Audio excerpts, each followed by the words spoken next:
A month later, the headlines told the ending better than I ever could.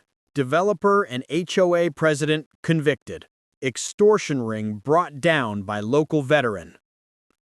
Karen took a plea deal. 5 years for conspiracy, mail fraud, and destruction of evidence. Harrow wasn't so lucky.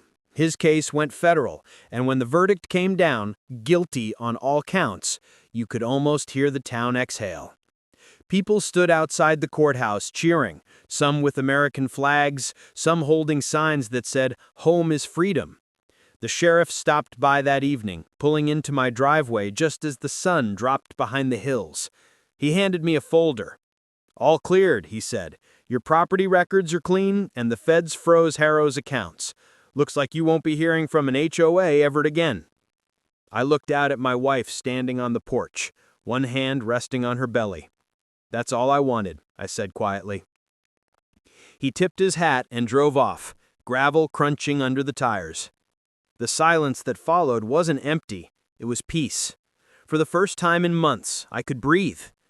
Neighbors began to stop by over the next few days, bringing casseroles, shaking my hand, thanking me for standing up when they couldn't. One man, a retired firefighter, said, "You didn't just protect your home, you protected ours too." That night, I sat on the porch with my wife, the baby kicking gently beneath her hand. The air smelled like rain and wood smoke. "You ever think it's finally over?" she asked. I smiled. "For them, maybe. For us, it's just beginning." She leaned her head on my shoulder. "You didn't have to do all that," she whispered. "Yes, I did," I said, "because freedom doesn't defend itself." The camera in my security light flicked on automatically, capturing the quiet scene. The same porch that once saw fear, now bathed in calm. The flag on the post fluttered against the night sky. And as I looked out across the land I'd fought to keep, one thought settled deep in my chest. They tried to take what I built, but this land, my home, my family, it's not just property, it's proof that you can't bully freedom. Court day came faster than I expected. The courtroom was full. Reporters, neighbors, even a few of the same board members who'd once smiled while handing out fake fines. Karen sat at the defense table, pale and hollow, while Harrow stood behind his lawyer, smug like a man who thought money could still buy him safety. But that changed the second the prosecutor hit play. The audio from my porch filled the room. Harrow's voice caught clear as day, ordering Karen to clear that land, calling my wife collateral. You could hear my wife's scared breathing in the background, then my calm voice warning them off. The judge, a no-nonsense woman who'd seen plenty of bad men talk their way out of trouble, paused the playback halfway through and glared at Harrow. "That your voice?" she asked. He didn't answer. His lawyer whispered something, but Harrow just stared down at the table. Then came the evidence trail. Wire transfers from the HOA's Community Security Fund to Harrow's company, then from there to Karen's personal account. Fake signatures, photos of men from his construction crew matching the thugs who came to my gate. It was airtight. But I wasn't there just to testify. I'd brought something else, a printed file marked Federal Assistance Records. "Your Honor," I said, stepping forward, "the land my house sits on was granted to me under the Military Veteran Homestead Program. Any attempt to seize or threaten it is a federal crime under Title 18. Karen's lawyer blinked. You were military?" "U.S. Army Ranger," I said simply, "and I don't scare easy." A murmur swept through the courtroom. Harrow's jaw tightened. The judge leaned back, impressed. "So not only did they trespass and threaten your family, they did it on federally protected veteran property?" The prosecutor nodded. "That enhances every single charge." Karen started crying then, not the kind that wins sympathy, but the kind that happens when someone finally realizes the game is over. Harrow's lawyer whispered something frantic, but it was too late. The judge's gavel came down. Remanded to custody without bail, trial proceeds to federal review. And just like that, the HOA that had terrorized half the town collapsed under its own greed. As I walked out, reporters shouted questions. I stopped for just one, looked straight into the camera, and said quietly, "They came from my family with fear." I answered with facts. Fear dies fast. Truth doesn't. By morning, the small town wasn't quiet anymore. It was electric. The video from my porch had spread across social media, and every local channel was replaying it under the headline, "Pregnant Woman Threatened by HOA Hired Enforcers, Developer Behind Scheme Exposed." Karen was nowhere to be seen. Her SUV sat abandoned outside the HOA office, door unlocked, papers scattered on the seat.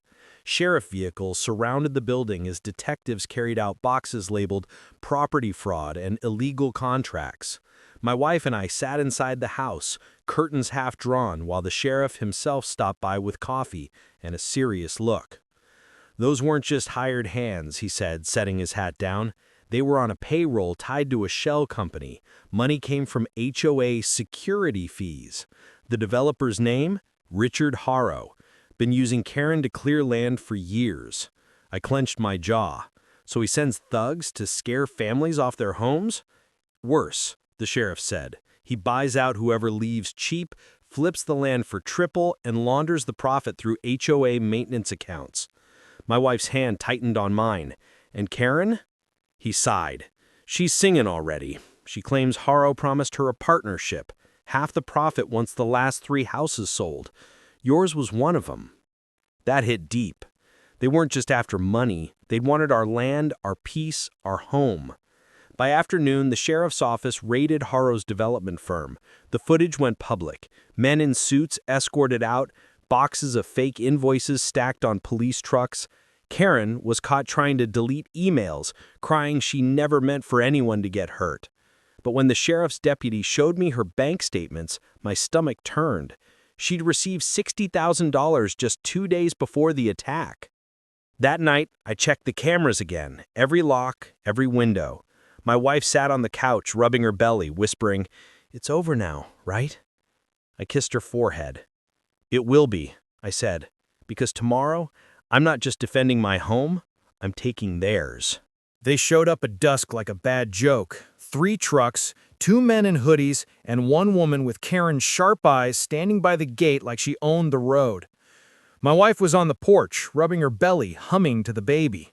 When the tallest guy stepped out and barked, "Tell her to stop messing with the community or we'll make her pay," something cold clamped my chest. Karen grinned and held up a stapled stack of fake violation notices like they were warrants.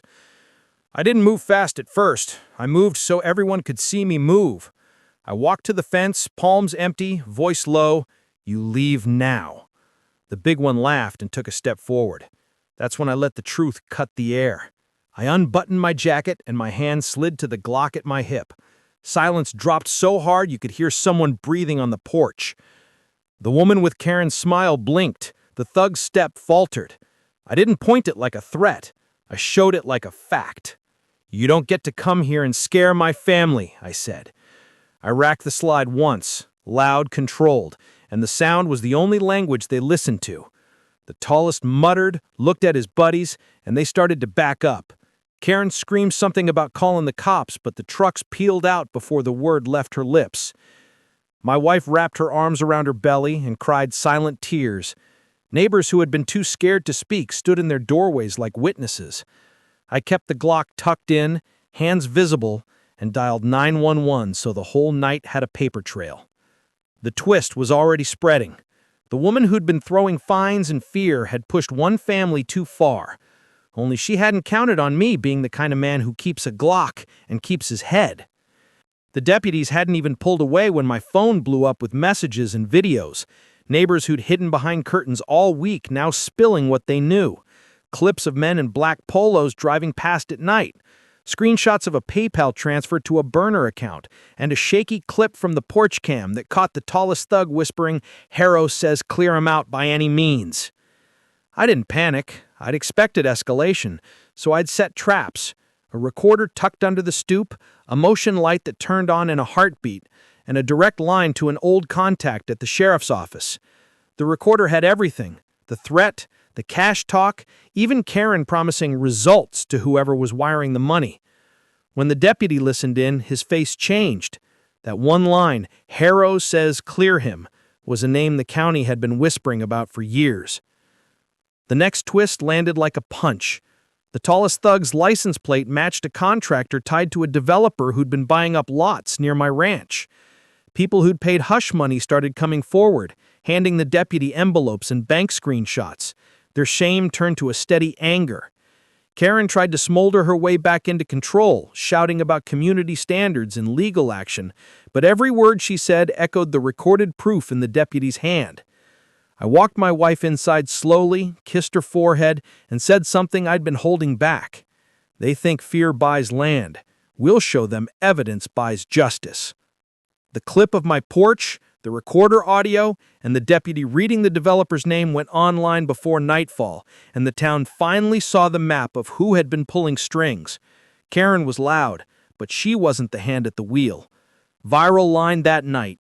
She brought thugs to collect fines. She forgot we keep receipts.